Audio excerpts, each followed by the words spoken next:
Car enthusiasts have so much in common, and yet we can be so different. Taste, as personal as it is, can be shared with others. So when we had the chance to film a Volvo sedan, Wouter and I couldn't agree less on which one.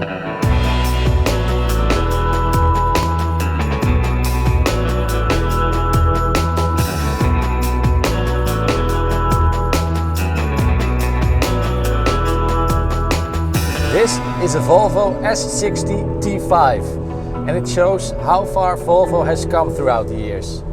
And this is the Volvo 740, a perfect example of where Volvo came from. My name is Frank. I'm Wouter and you're watching Driven by Drivers.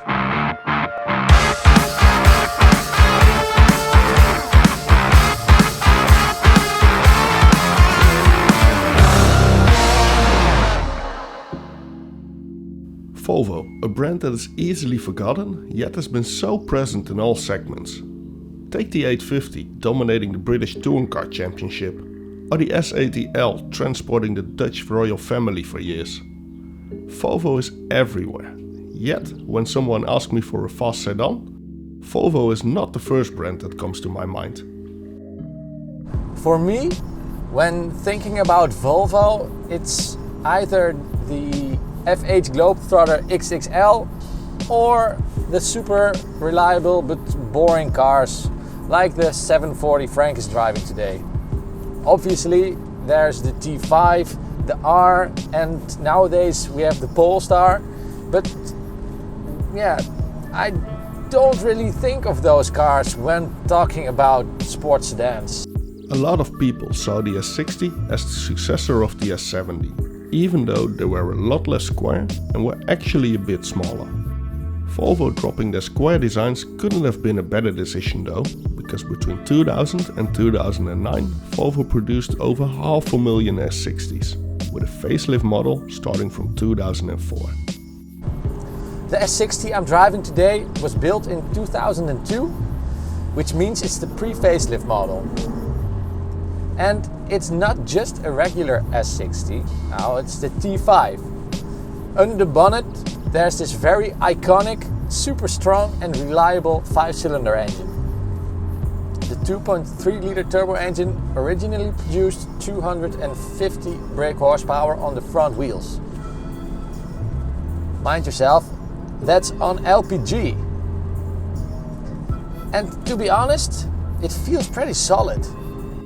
Currently, this S60 is at 365,000 kilometers, which would have killed any French car. But for a Volvo, this means that the braking-in period is almost finished. Of course there's some wear and tear on the interior, but nothing really serious. Where you normally would look for a car with a little less experience, Volvo's appears to be a different kind of breed. I'm not saying all of them are problem-free, but a well-maintained S60 T5 is easily capable of doing above average kilometers.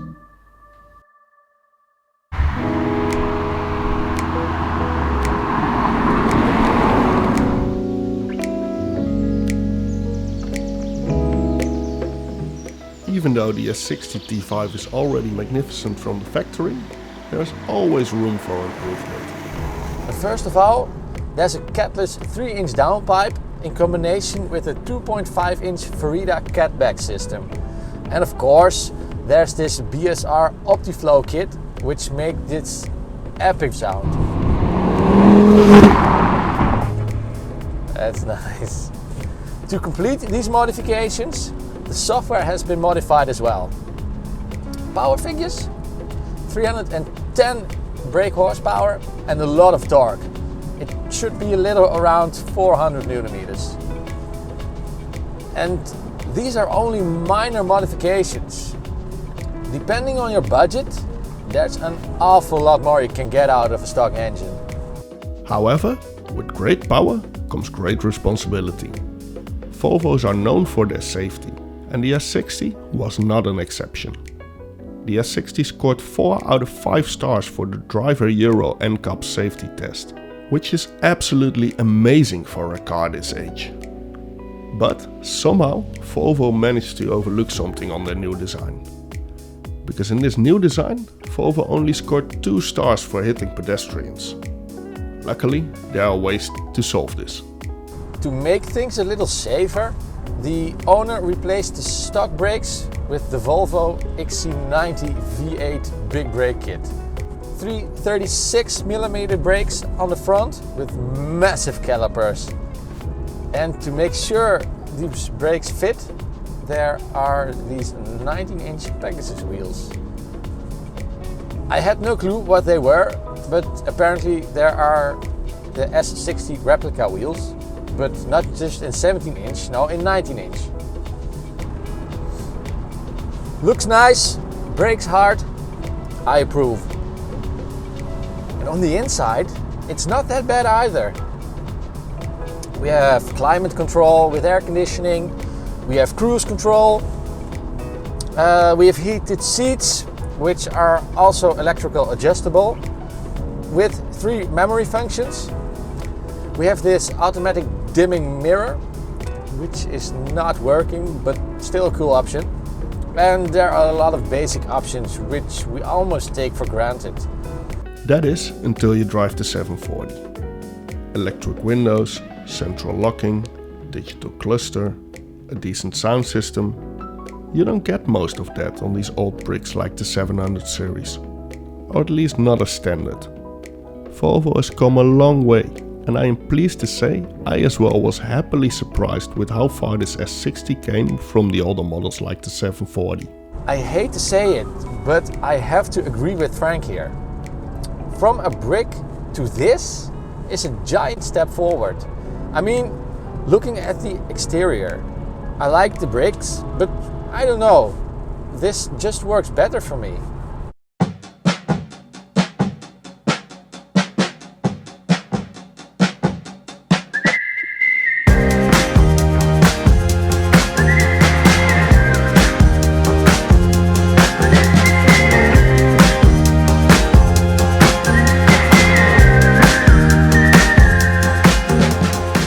Squarish shape too, but this car looks so much smoother. It's still a bit of a dull and safe design, but it's way more decent and so much better than the 740. And I couldn't agree. Wait, what? No, I'm not agreeing. Hold a second, I have to settle something. What the fuck? What's this? Oh, there's a phone!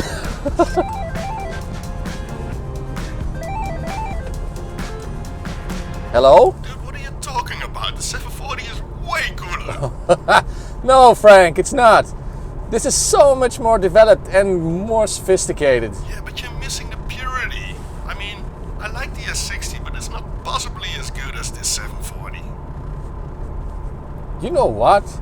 You finish your review and then we swap cars. Yeah, you know what? Why not? You should try this.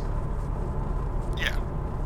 Okay, but I was just in the middle of saying what I think of this car, so I gotta go, man. No, you wait. I finished my review of This the is so 740. weird. We swap cars, and then you decide which is better. Wait, you mean there are more episodes coming? Absolutely. I'll explain in the voiceover. Okay. How retro is that option? On the next episode, I will be driving the Volvo 740, but to make a decent comparison and truly see where Volvos came from, I think we should swap cars as well. That is why there is another episode coming to see which Volvo we would choose. What? How to take that? It's not me.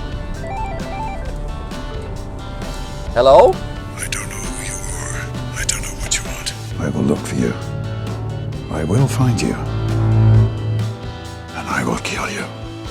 Okay, but I was just in the middle of saying what I think of this car, so I gotta go, man. I will not look for you. I will not pursue you. Right, that was interesting. Thanks for watching. Make sure you like and subscribe, as always, because there's a whole lot more of nonsense on our channel. Stay tuned, and we'll be seeing you next time.